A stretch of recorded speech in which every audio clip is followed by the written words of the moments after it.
Yo, what is good, YouTube, and welcome back to another JC2K video. In today's video, we're going to be ranking the top 10 best centers in NBA 2K24 MyTEAM. But before we hop into the video, if you haven't already, make sure you hit that subscribe button. Help me push towards the 16,000 subscriber mark on the channel. I upload every single day, and I'd really appreciate it if y'all do subscribe. Without further ado, let's hop right into it. Starting off with the number 10 spot at the center position, and it is going to be Shaquille O'Neal. Shaq barely even cracks my top 10 at this point at the center position simply because of one big thing, and that is the inability to shoot the ball. He can get every single badge. He is amazing defensively. He is an incredible rebounder, an incredible interior finisher, very athletic, super fast, actually pretty good SIGs. Ball handle rating isn't quite high enough to time and burst, but fully badged, he is amazing in every area except for a complete inability to shoot the ball, and that is a massive liability at this point in the game.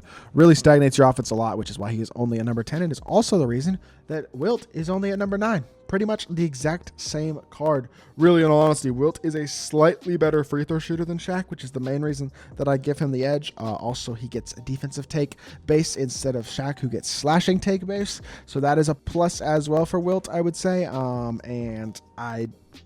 mean, he's got a longer wingspan, I guess, is a little bit of a plus. Shaq has the better player build, I will admit. But I do think Wilt, slightly better version, but he and Shaq are pretty much the same card, and between the two of them is pretty much opinion. I think they barely crack the top 10 at this point, though, because of how limited they are offensively with the inability to shoot the ball, and they're the only true non-shooting centers on this list. Chris Bosh is at number 8. Able to get every badge is a huge plus for him because that really helps him out defensively. You can upgrade the anchor. You can add things like clamps and interceptor to him if you'd like.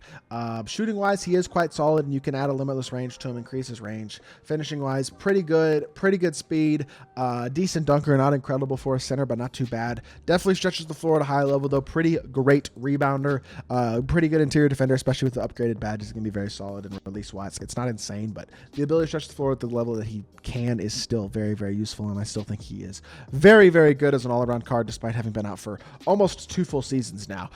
Joel Embiid is also very good. I'm a big fan of Joel Embiid. I mean, he's 7 foot, 7'5" wingspan. He's a little slow. 73 speed and excel isn't quite, it's a little on slower end for sure, but 77 shot 3 isn't too bad. He can hit wide open. He's a very good dunker. He's got Hoff masher, rise up, post spin. Defensively, he's got Hoff anchor, post lockdown, box up. He's gold brick wall. Really good interior defender.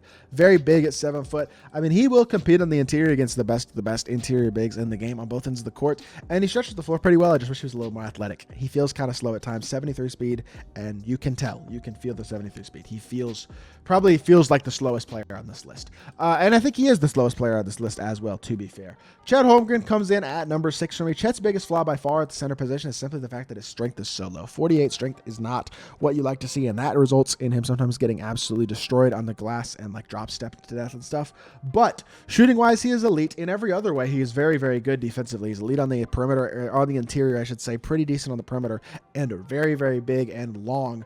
Really good shooter with a nice release. Stretches the floor quite well, and he's a pretty good slasher and finisher as well. Very big, just not quite as elite defensively because of that low strength. It definitely feels soft on the interior compared to the bigger, stronger, more typical interior type of bigs. But Chet's ability to stretch the floor, his athletic ability, and his size still are very valuable and still give him a lot of value, keeping him in the top 6 at the center position. Top 5 is where we kind of reach another level, though. Starting off with Kevin Garnett, who really is only at number 5 because he is the smallest player left on this list.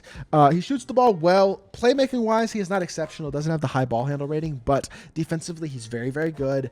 He's an incredible finisher. He's very fast. He shoots the ball pretty well, and he can get every badge, which is a huge plus as well. Release is not elite on KG. Also, like I said, can't shot create all that great, and he is only 6'11", which isn't small, but it's also not huge. So to me personally, I don't love KG, I mean, at the center position, but I do think he's very good still, and I 100% think he deserves to be shouted out as one of the best big men in the game. I mean, he is an incredible card, though, no doubt. All 5 of these guys are amazing.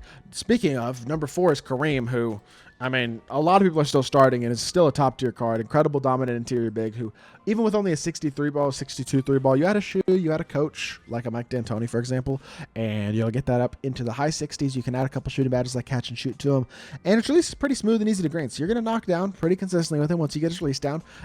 He's got great speed, he's a really good finisher, and he's an elite-level defender. Super versatile on the interior on both ends of the court. Really, this card is basically Wilt and Shaq with a competent 3-ball. Is pretty much what Kareem is. He's still not a confident shooter, still doesn't have a elite release, but he's going to hit wide open in a way that Wilton Shack simply can't, which is why he is several spots above them on this list. Hakeem is pretty much just better Kareem, like not quite as big, but he's a slightly better shooter than Kareem. His release is a little bit better than Kareem's. He can get every badge, whereas Kareem can't. He's got a couple more extra Hall of Fame badges, and he's still elite defensively, elite offensively, elite on the interior.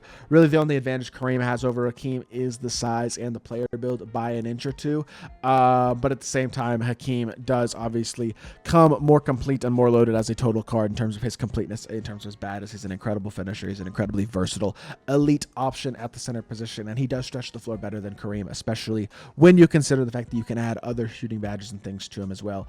Also not a great ball handler, though. Really the only good ball, there's not really a truly great ball handling center that we've looked at yet, and I think that's really the main thing that separates these top two guys. I got Giannis at number 2. Giannis is just so versatile and so good as a shot creator. I actually do believe a fully badged out Giannis, when I say fully badged, I mean you filled out his badge slots and you've upgraded things to gold. Maybe you have an extra Hoff here and there, but you have badges like, for example, bailout, speed booster, maybe handles for days added on him, a catch and shoot, maybe another shooting badge as well, upgrade a couple of the defensive badges, that type of stuff. If you have a fully badged out Giannis, I think his shot creation ability combined with still being so elite as a defender, as a slasher, in all the other areas, and the fact that he can shoot the ball pretty well, because his release isn't great, but it's not bad when you got all the extra shooting badges on, especially if a couple of them are Hoff, like a Hoff catch and shoot, upgrade with the shoe, all that type of stuff. I mean, when he's fully souped up, he is crazy good, and yes, I do believe he's better than both Hakeem and Kareem.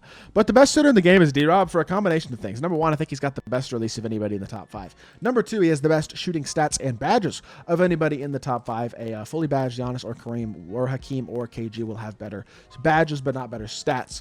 But D-Rob, with the best release and the best stats of these shooting bigs, in addition to still being 7'1", 7'5" wingspan, dominant on the interior, still Hoff anchor, brick wall, rebound chaser, removable enforcer, post lockdown, pogo stick, all that type of stuff, all the key interior badges, he's got them. And he's got bulldozer, posterizer, post intention, shooting ability, all that type of stuff.